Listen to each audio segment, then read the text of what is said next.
Well, hello everybody, this is Cyrus here, back with another Matchbox Basics review.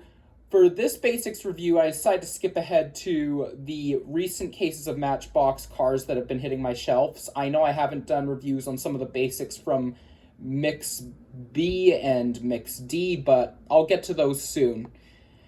So, when it comes to these basics, we've got a total of 4 Matchbox, 2 new tools, and 2 new decos. And also, if you watched my video where I reviewed the Alfa Romeo Duetto, and you may remember how I had a problem with the base not being riveted down tight enough, I managed to find another one of these, and luckily this one does not have a loose base and loose interior. Besides that, though, I just thought I'd give you that a quick look. So, moving on to what we are looking at in this video. So, as you saw, we're going to start off with the 1963 Unimog 406. To be honest, when it came to some of the upcoming Matchbox cars, I really did want Matchbox to do a 60s era of Unimog. I really enjoyed the one we got from their Lesney era, but it's nice to have one in the more modern Matchbox line. The blue paint job they went with is absolutely fantastic, in my opinion. Also, all that blue being used is metal. It's also nice to see there's a molded in, I think that's the air intake pipe, I believe. And if you look closely, there is a hookup for attaching a PTO drive shaft. The only really nitpick I would say about this casting is the fact that there is no trailer hitch. I do like the amount of detail on the back, though. And if you watched my video on my Schuco Unimog, you'll know that I had the same nitpick. However, given the fact you can still haul cargo in the back, I'm going to be willing to let it slide for that reason. And if you have some accessories that were included with either the real working rigs or hitch and haul sets, you can obviously throw those in the back. So all in all, I would give this casting a 9 out of 10. Sticking with work trucks, here we have the Ford F350 stake bed truck. We got this casting in ink construction last year, and I did do a video of it on one of my recent construction die-cast reviews. One thing that is nice that I want to address is the bed does tilt, but it's also nice to see that it's very rigid to where I can't turn it as easily. Hot Wheels did give us a Ford cab-over stake truck around the 80s or 90s, and one problem with that casting was the bed was kind of loose. It was designed to tilt back, but it was too loose to where it could sway from side to side. You could have it partly protruding on either end on the forwardmost structure of the stake bed itself, which didn't really look that good.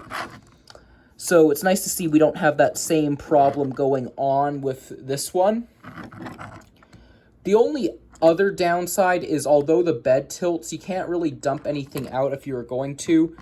But typically, I don't think you would be doing that with a stake bed. You would most likely be either accessing it through the back panel, which would either drop down, or remove these stake racks to access the sides.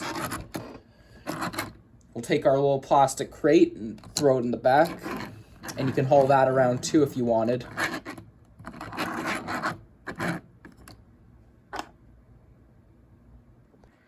Going back to Mercedes, here is the 1963 23 SL. I know that when this debuted back in 2024 in the white with the red interior, I was quite caned on that paint job. Unfortunately, I was not able to find one of those, nor the gold version that we got in Mix 1 of last year. However, luckily I was able to find this blue version, and we'll get cracked right into it. Now, with this blue version, I would keep this in the package if it didn't have that big crease on the card. So since that takes some of the value off, I figured I would just open this up. The chrome base being used is quite nice. And the light brown interior isn't too bad, though I think that the interior itself is kind of average for the most part, since Matchbox does use that color on a lot of their interiors. Nonetheless, I really like the navy blue color. And certainly if you're a fan of Mercedes or older style Euro cars, I would recommend picking this one up. It's also nice to see there's tampos being used for both the front and rear, as well as your chrome base.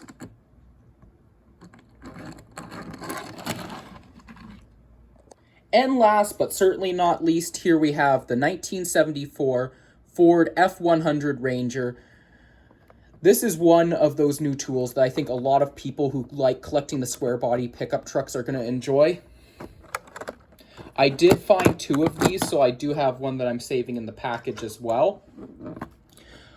I also do quite like the bright red being used for the accent color, as well as the nice white shade.